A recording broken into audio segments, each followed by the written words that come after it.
안녕하세요. 17억 변호사 채널의 김성현 변호사입니다. 의료과실에 대해 이야기하기 전에 질문을 한 가지 드릴게요. 치료를 받으러 갔다가 건강 상태가 나빠지는 경우, 극단적으로 병원 진료를 위해 방문했다가 사망한 경우 무조건 의료과실이 인정될까요? 대부분은 당연히 의료과실이 인정되고 병원이 책임을 져야 한다고 생각하실 텐데요. 의료과실이 인정될 가능성이 높긴 하지만 실제 법원은 단지 진료행위의 결과가 나쁘다는 이유만으로 의료과실을 인정하진 않습니다. 오늘 영상은 어떤 경우 의료과실에 해당하는지에 대해서 알려드리도록 하겠습니다.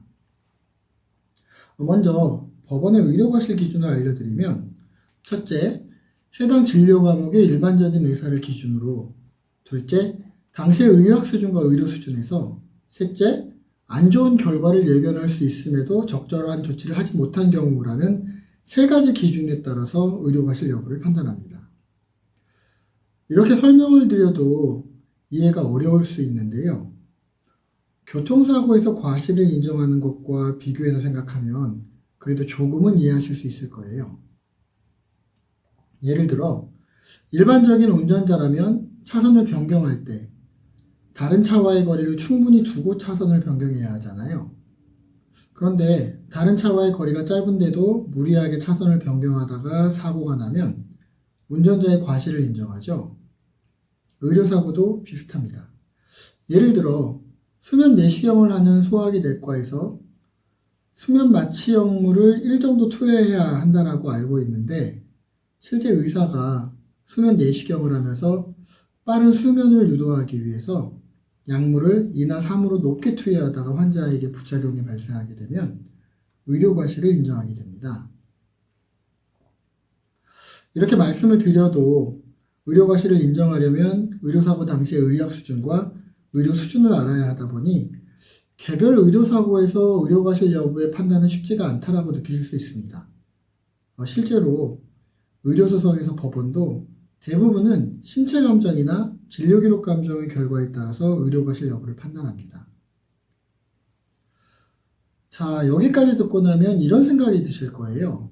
법원도 신체감정이나 진료기록 감정 결과에 따라서 판단한다는데 의료사고라고 생각될 때 병원에서 의료과실을 인정하지 않으면 일반 환자들은 어떻게 해야 되지? 라고요. 결국 의료사고라고 생각되는 경우에는 병원 진료기록을 발급받으셔서 하루라도 빨리 전문가의 도움을 받으시는 것이 좋습니다. 해당 진료 과목의 다른 전문의의 도움을 받으실 수 있다면 진료 과정에서 적절한 조치가 이루어졌는지 좀 더 확실하게 의료과실 여부를 판단하실 수 있고요. 그렇지 못한 경우에는 의료소송의 경험이 있는 변호사의 도움을 받으시는 것도 좋습니다.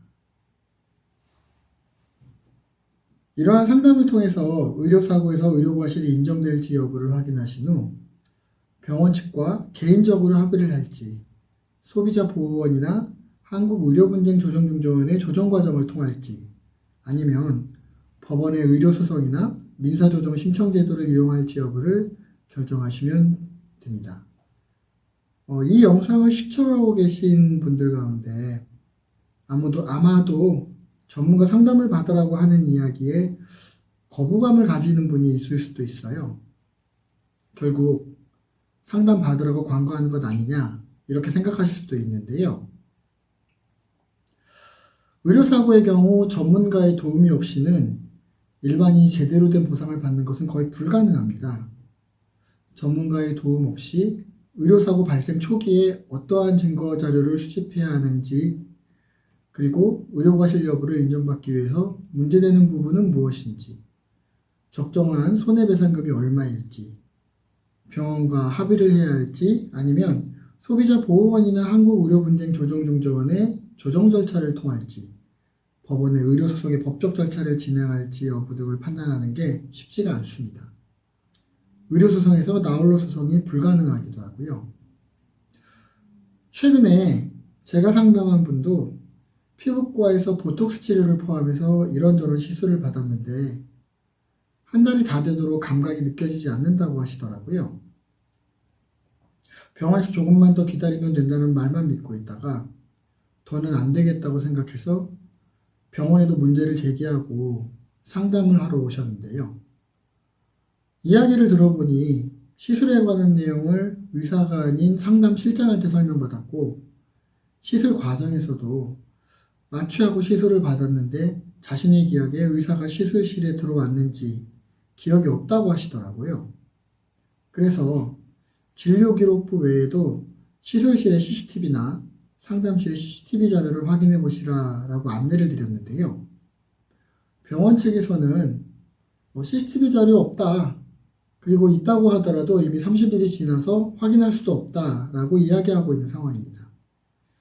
이분 같은 경우에 의료사고라고 의심되는 초기에 상담을 받으셨다면 CCTV 자료를 확보해서 보다 수월하게 의료과실을 입증할 수도 있었을 텐데 라는 아쉬움이 있었습니다. 그러니까 의료사고라고 의심되는 경우에 전문가에게 상담을 받는 것에 거부감을 갖지 마시고요. 가능하면 빨리 상담을 받아보시길 바랍니다. 약간의 상담료를 지불하시더라도 상담을 통해서 정당한 보상을 받으시는 것이 중요하니까요. 오늘 영상을 통해서 의료 과실에 대해서 설명드렸는데요.